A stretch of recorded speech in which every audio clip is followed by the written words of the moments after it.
in a place and time where our children are guaranteed to go to jail, but they're not guaranteed to be educated. We're living in a time and place where our children, even though they may be a victim of a crime, where this irresponsible media will go out and put their mugshot on television and show them on television in handcuffs, even though charges may have been dropped.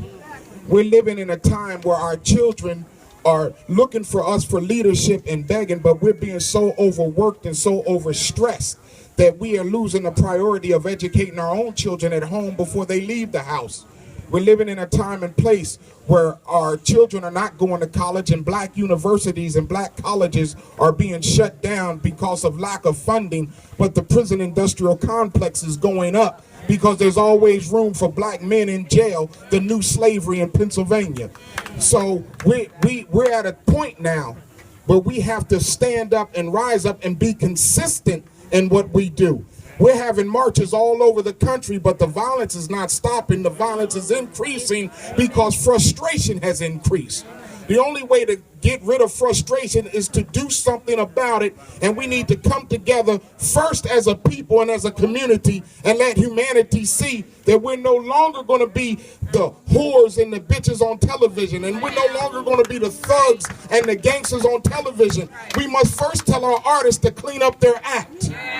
We must choose the right role models for our children. And let me say this, I am disappointed that the NFL has used our brothers as scapegoats for how they're going to clean up their image. Why don't they talk about the schools that these brothers came out of? You allowed them to lift weights and run and jump and throw that ball on a modern day plantation, but you did not allow them to be educated as men with moral standards and great spirituality. We need to stop throwing our people under the bus every time the media wants to say something needs to change. We've been needing change for the past 450 years. Well, I'm going to be the change that I want to see.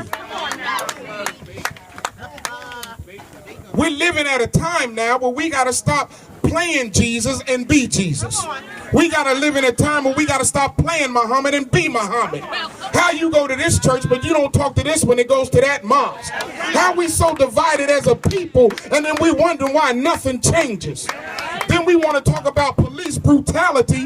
Why don't we talk about these prosecutors and judges? No, you shouldn't be bringing more charges up on Leon Ford because the young man should have never been shot. I don't have to go to Ferguson when I'm ducking right here in Homewood.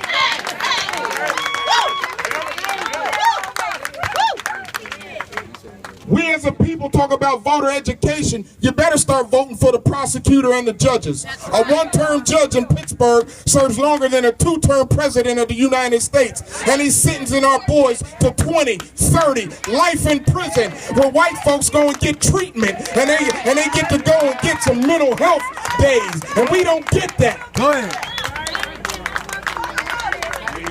I know y'all won't report this media, but here you got some black people who want something different. Why don't you start by changing the image that you put out of us?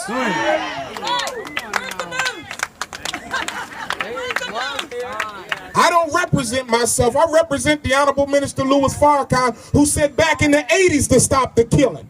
But we don't want to listen to a wise warner among our people. We have to start treating each other different.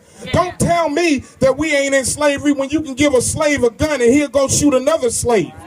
But he won't shoot the one who made him a nigga. He'll shoot the one who calls him a nigga out of a term of endearment.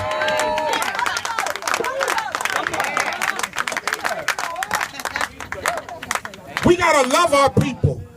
And the only way we're going to change this is we got to practice the art of forgiveness toward one another.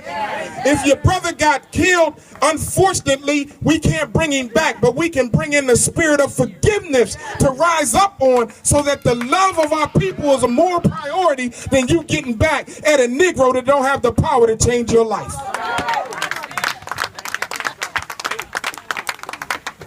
It's time for a new day. My Christian family, I love you.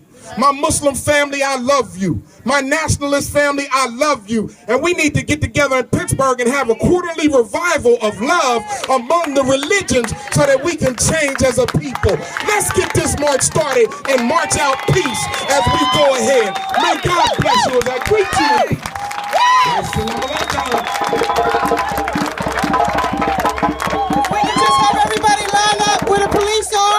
We're going to get this walk started.